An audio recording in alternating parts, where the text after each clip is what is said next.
काही एवढ्या मोठ्या लेवलवरती बोलण्याची मी एक्सेप्ट पण होतं केलं की माझी या भाषणासाठी निवड होईल आणि पुढच्या भाषणासाठी मला बोलायला भेटेल. मी कोड क्रमांक 18 तुमच्या समोर विषय सादर करत आहे अपघात.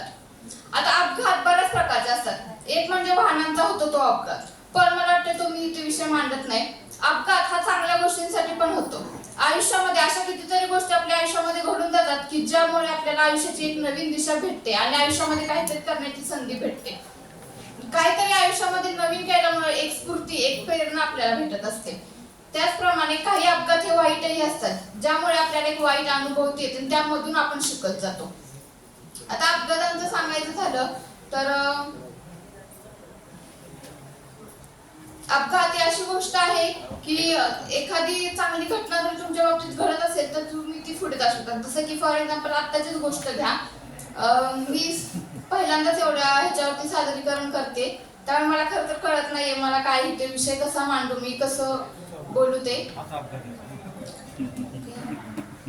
थांबते मी इथेच. धन्यवाद. स्पर्धक कोड क्रमांक 18 साठी लागलेला वेळ आहे 1 मिनिट 43 गाण्यासाठी आणि कवितांसाठी 1 मिनिट 43 सेकंद. तो पुढे गेला गायक आपला सर, आत्ताचा गायक विवेक.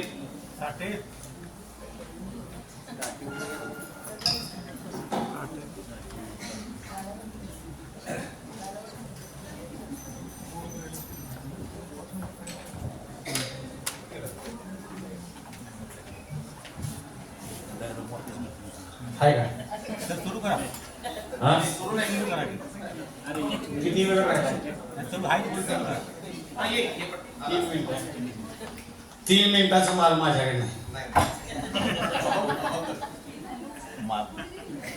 1 मिनिट. चल.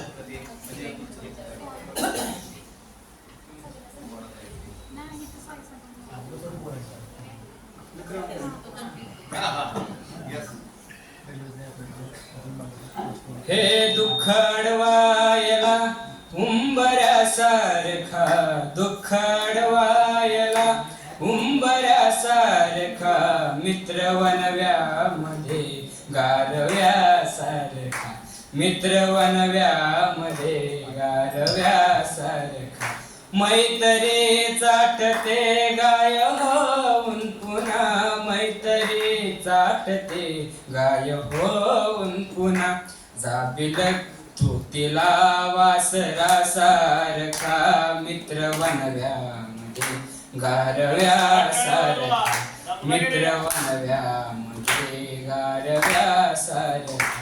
हे जाळताना मला देह ठेवासा, जाळताना मला देह ठेवासा, हात खांद्यावरी, हात खांद्यावरी टाकल्यासारखा, मित्र वनव्यामध्ये गारव्यासारखा, मित्र वनव्यामध्ये गारव्यासारखा, दुःख अडवायला उंबऱ्यासारखा, दुःख अडवायला उंबऱ्यासारखा, मित्र वनव्यामध्ये गारव्यासारखा, मित्र वनव्यामध्ये गारव्यासारखा.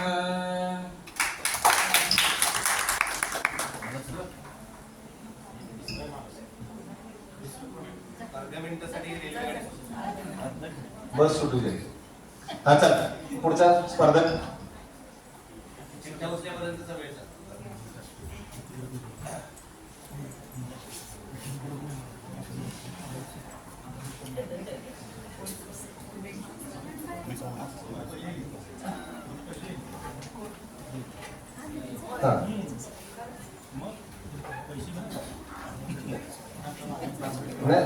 नाही ठीक आहे ना, ते सुरू करायच्या वेळेस तिला नाकारलेला विषय जो आहे तो आहे गाभारा.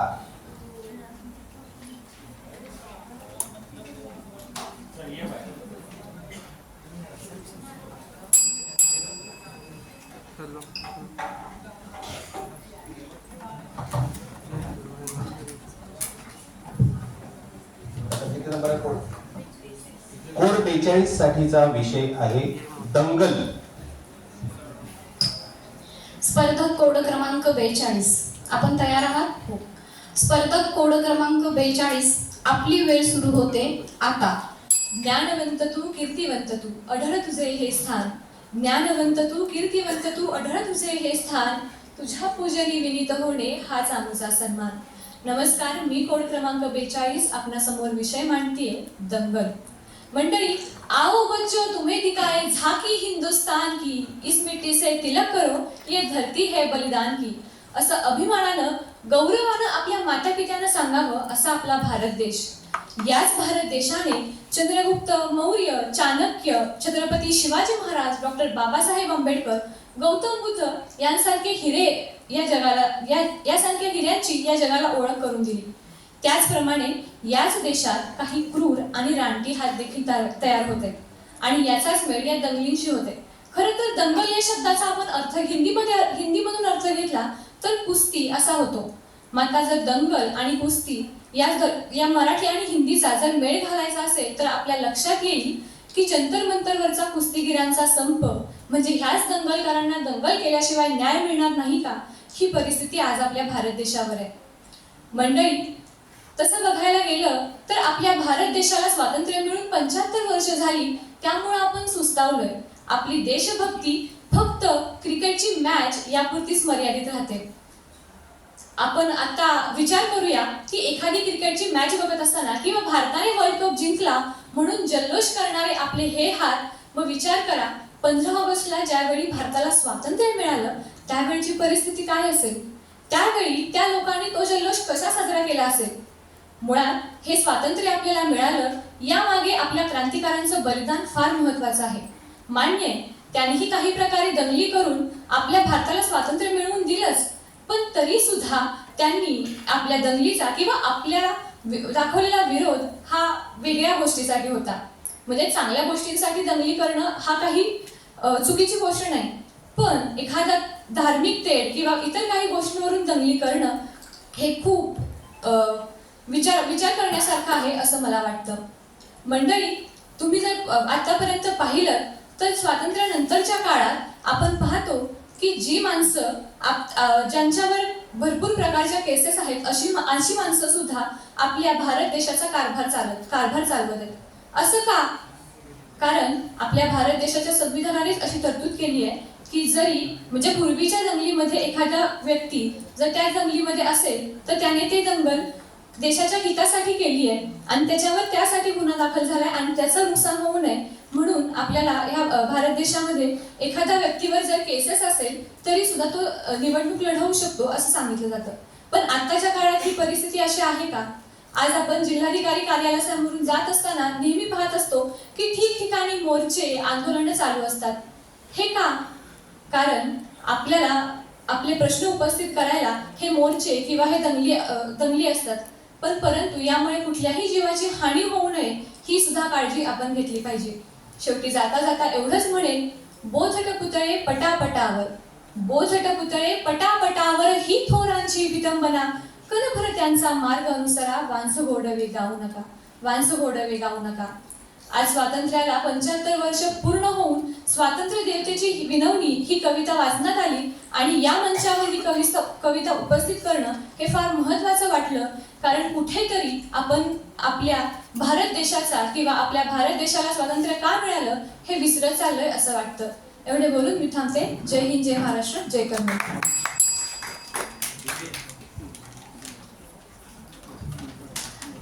42 साठी लागलेला वेळ आहे 3 मिनिट 52 सेकंद. 2 मिनिटाचा वेळ अजून आहे आपल्याकडे. कोणाला कविता ये.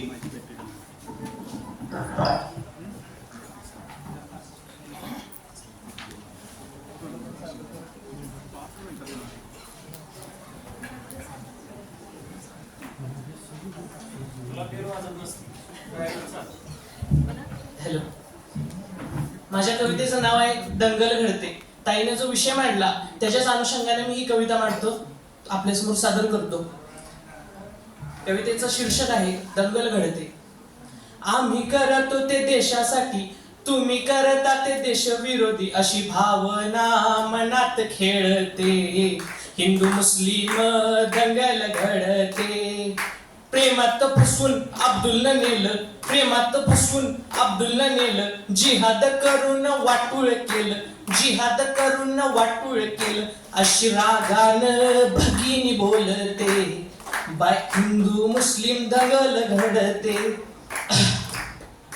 राम रहीम बघा दोघही मित्र, दंगलीनं केलं या दोघांचं मात्र. या मैत्रीची वाट ही लाविते. बाई हिंदू मुस्लिम दंगल घडते. आणि जाता जाता शेवटी आशानं भारत झुरत आहे, आशानं भारत झुरत आहे. धर्माच्या वादात हरत आहे, धर्माच्या वादात हरत आहे. आणि धर्माची कमान डोलते. बाई हिंदू मुस्लिम दंगल घडते. बाई हिंदू मुस्लिम दंगल घडते. धन्यवाद.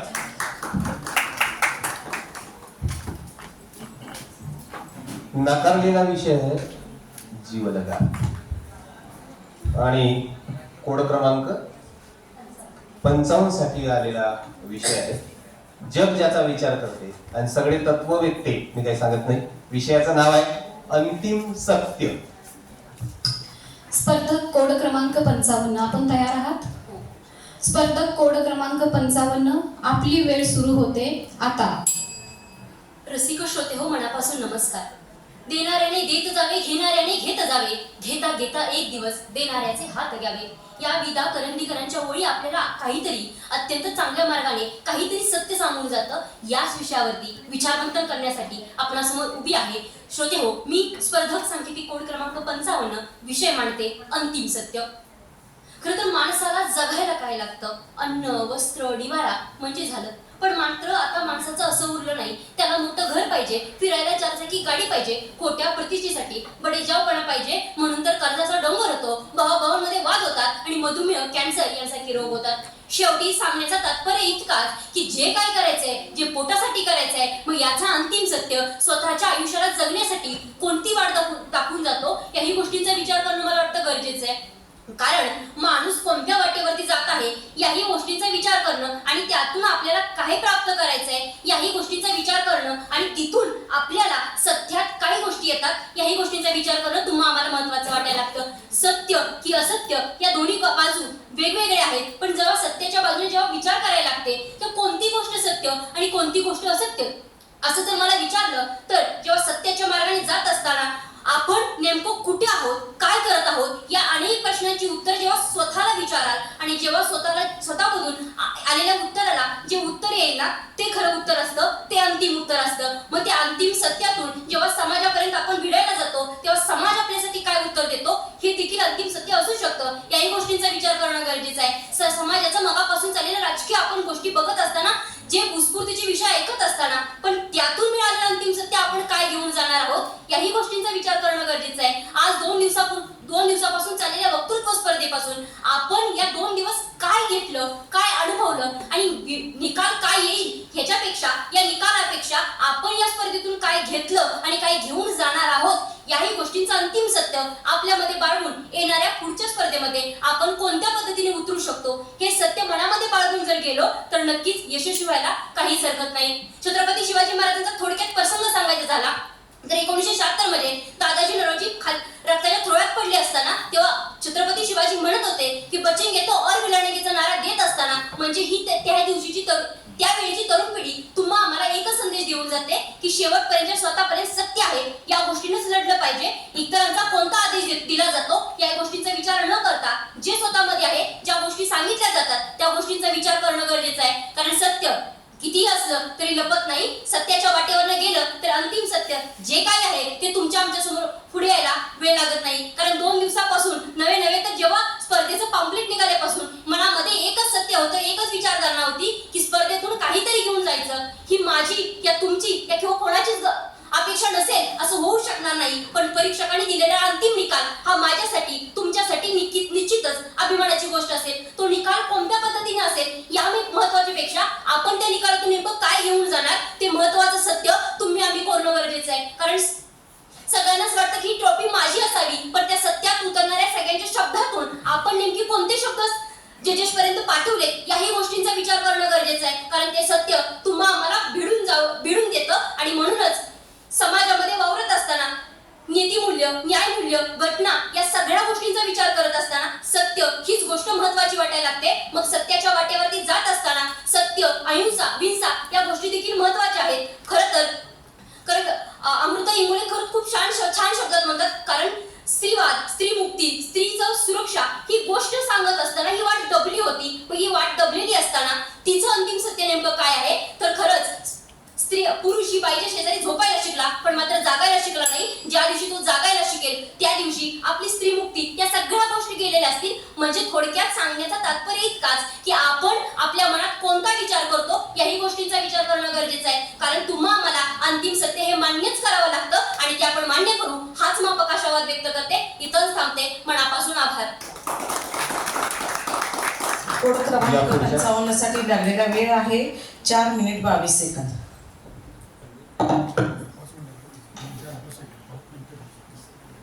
अर्धा मिनिट.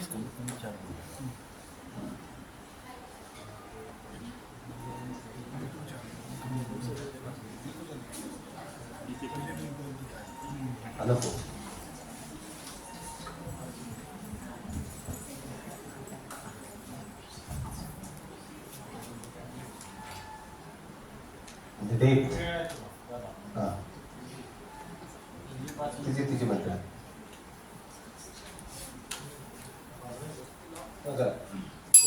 ते लॉक झालं दरवाजा.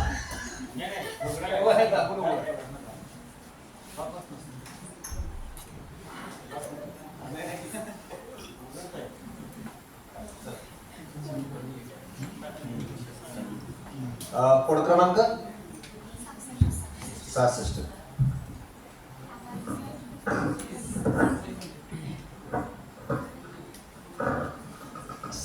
साठी आलेला विषय आहे जीवन सुंदर आहे.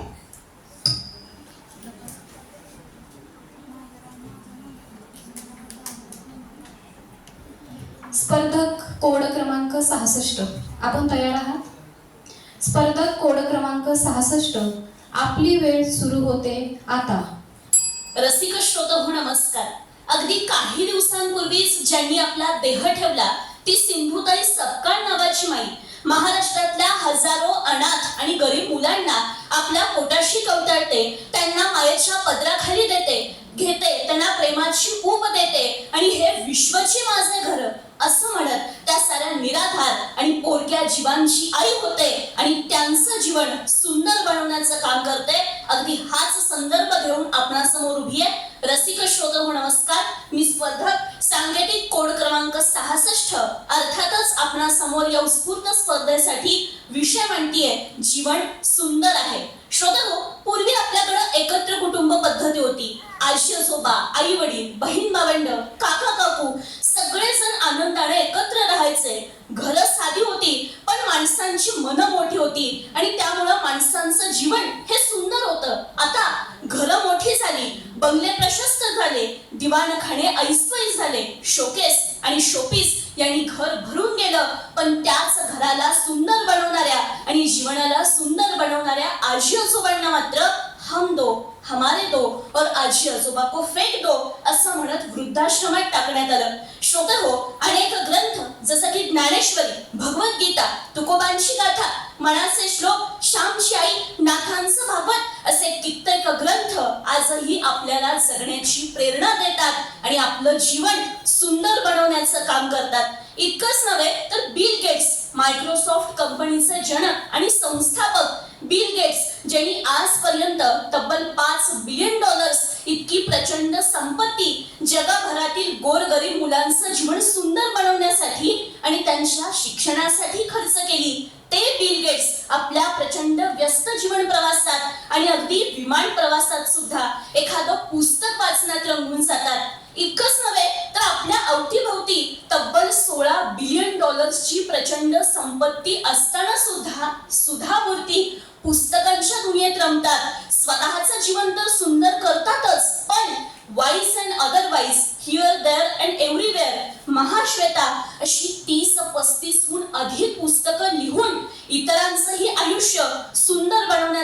काम करतात. महाराष्ट्रात अशा अनेक वक्तृत्व स्पर्धा घेतल्या जातात. केवळ वक्तृत्व नव्हे तर गायन, वाचन, अभिवाचन अशा अनेक स्पर्धा घेऊन त्यातून माणूस घडवण्याचा प्रयत्न केला जातो आणि इथेच माणसाचं जीवन अधिक सुंदर बनवण्याचा प्रयत्न केला जातो. इतकंच नव्हे तर आलिया भोगासी असावे सादर, देवावरी भार घालून या, मग तो कृपा सिंधू निवारी साकडे, यरतो पापुडे काय रंग, असा जीवन सुंदर बनवण्याचा मूलमंत्र देणारे संत तुकाराम महाराज असू देत किंवा जीवनामध्ये कितीही प्रतिकूल परिस्थिती आली तरी कधीही परिस्थिती पुढे गुडघे टेकायचे नाहीत, तर परिस्थितीलाच आपल्या पुढे गुडघे टेकायला लावायचे अशी हिम्मत आणि जिद्द निर्माण करणाऱ्या नसीमा हुरसुक असू देत किंवा मग सपने वो नहीं होते जो हमारी नींद में आते हैं, सपने वो होते हैं जो हमारी नींद उड़ाते हैं, असा प्रेरणादायी संदेश देऊन इथल्या युवा पिढीचं जीवन अधिक सुंदर बनवण्याचा प्रयत्न करणारे डॉक्टर APJ अब्दुल कलाम असू देत. याशिवाय अनेक असे ग्रंथ आहेत ज्यांनी जी व्यक्ती स्वतः घडल्या आणि मग पुस्तकांच्या रूपानं त्यांनी समाजाला घडवण्याचंही काम केलं. जसं की ज्ञानेश्वर मुळेंचं माती, पंख आणि आकाश, विश्वास नांगरे पाटलांचं मन में है विश्वास, संदीप कुमार साळुंखेंचं धडपडणाऱ्या तरुणाईसाठी, नरेंद्र जाधवांचं आमचा बाप आणि आम्ही हे सारेच ग्रंथ खऱ्या अर्थानं आपले गुरु बनून आपलं जीवन सुंदर बनवण्याचं काम करतात. कारण जीवनातील अज्ञान आणि अंधकार दूर करून ज्ञानाची आणि प्रकाशाची वाट दाखवून आपलं जीवन सुंदर करतो तो खरा गुरु आणि ते सामर्थ्य या ग्रंथांमध्ये असतं. म्हणूनच या विषयाचा समारोप करताना आपल्या जीवनात कितीही कठीण प्रसंग आले तरी सुद्धा त्याला ध्येयानं सामोरं जावं म्हणून इतकंच म्हणते की विझलो जरी आज मी हा माझा अंत नाही, पेटेन उद्या नव्याने हे सामर्थ्य नाशवंत नाही, छाटले जरी पंख माझे पुन्हा उडेन मी, अडवू शकेन मला अजून अशी भिंत नाही, अडवू शकेन मला अजून अशी भिंत नाही. मनपूर्वक धन्यवाद.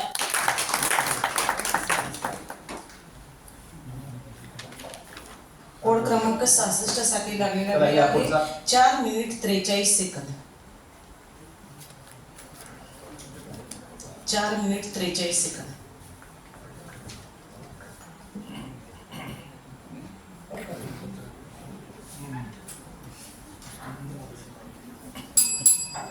नको. नकारलेला विषय आहे 2020. 71 साठीचा विषय त्यांनी चिठ्ठी माझ्या हातात द्यायची. Yes.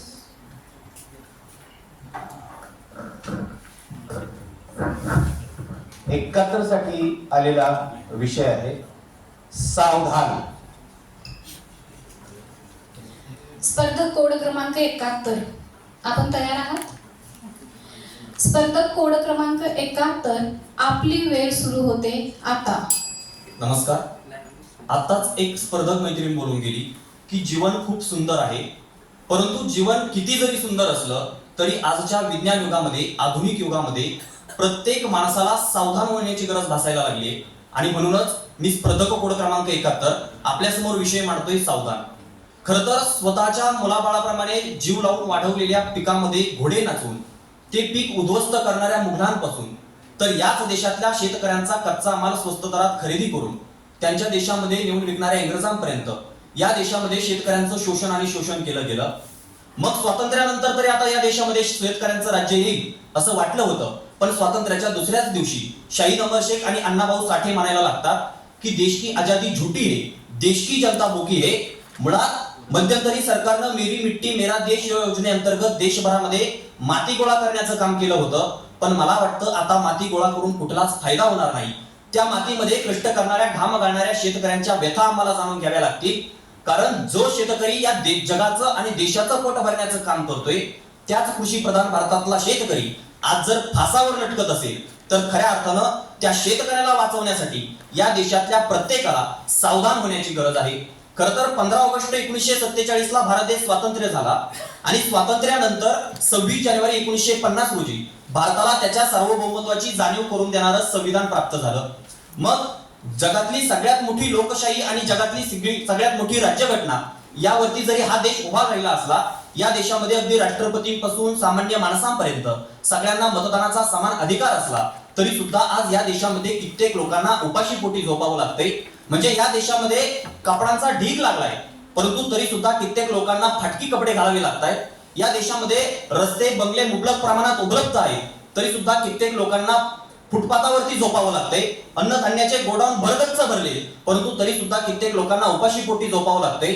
म्हणजे Indian income equality from British Raj to billionaire Raj या प्रबंधातून थॉमस पिकेटी असं म्हणतात की या देशातील 1% लोकांच्या नावावरती या देशातली 22% संपत्ती आहे आणि उर्वरित 60 कोटी गोरगरीब जनतेच्या नावावरती मिळून केवळ आणि केवळ 73% केवळ आणि केवळ 1% संपत्ती आहे.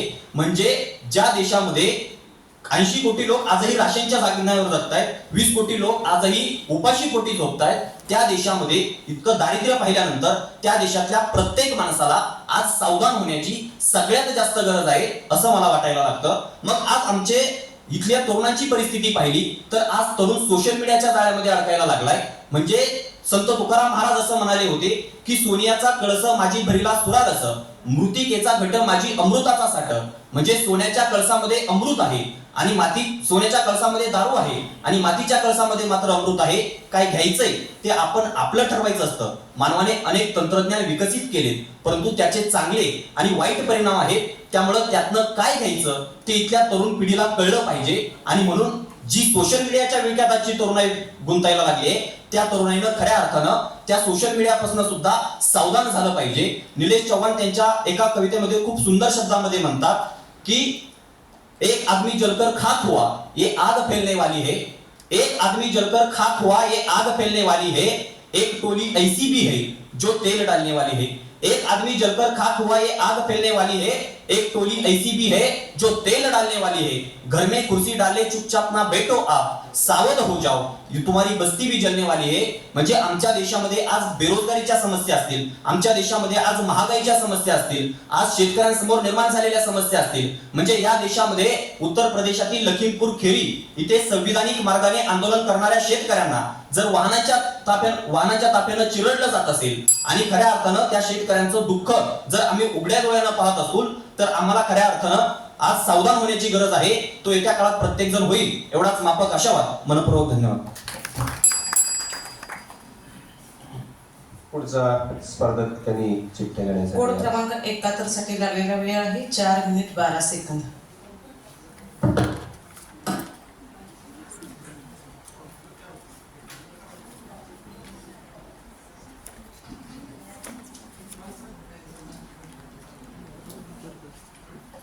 नको ना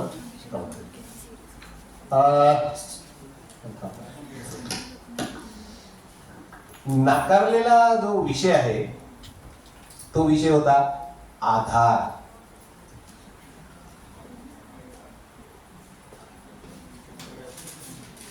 ठीक आहे, ती माईक पर्यंत जाईपर्यंत वगैरे ते सगळं चला या.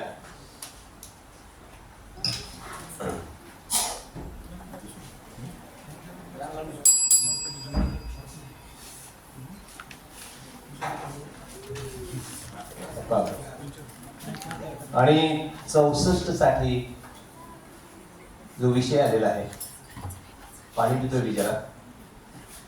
विषय आहे सूर जुळले.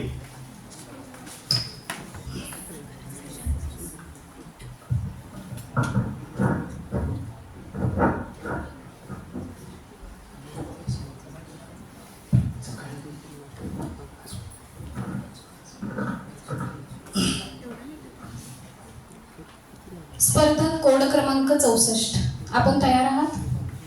स्पर्धक कोड क्रमांक 64 आपली वेळ सुरू होते आता.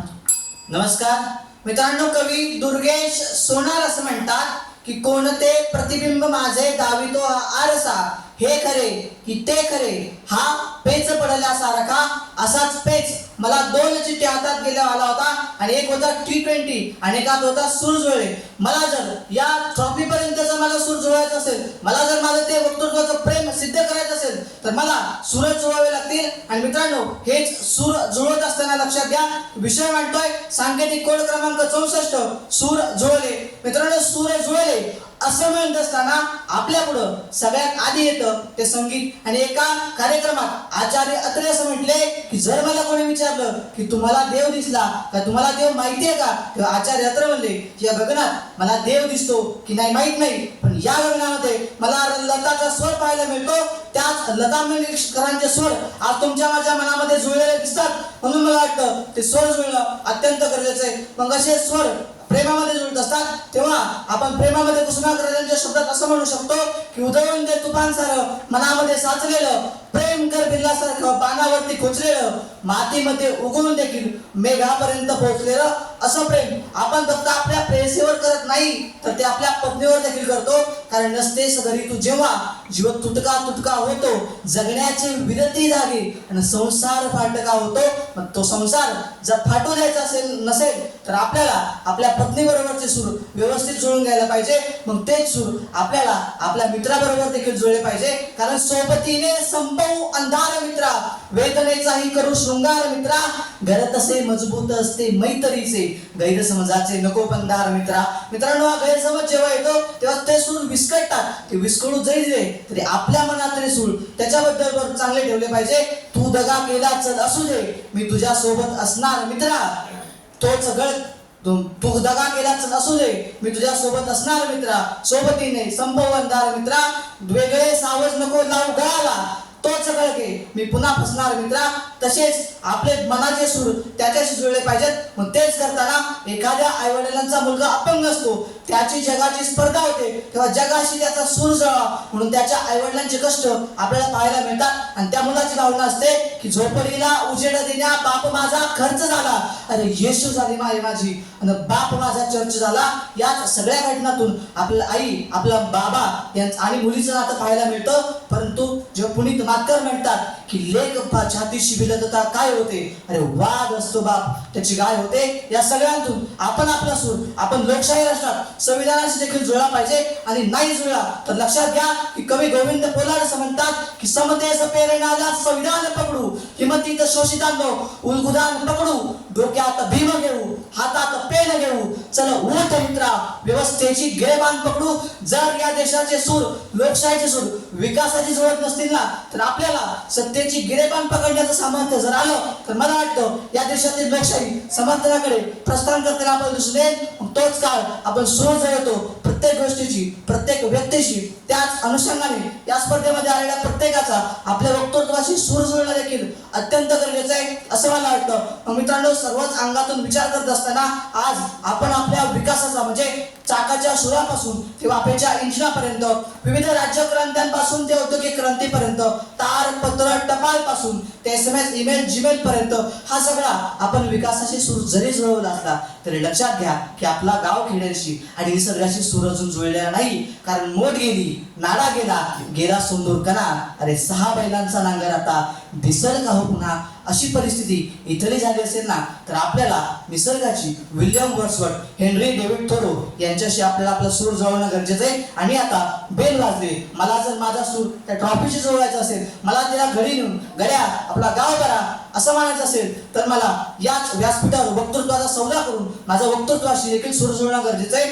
मग याविना नको एवढे दे पांडुरंगा याच्यासाठी मांडला तुझ्या दारी दंगा, इथं माझा सूर जुळतो तेव्हा मैं कतरा हूं दरिया से जंग करता हूं, मुझे बचाने की जिम्मेदारी समंदर की है. अशाच समुद्रासारखं मोठं मन असणाऱ्या परीक्षकांशी माझ्या शब्दांचा सूर जुळवा, तो जुळेल इतकाच माफक आशावाद. धन्यवाद.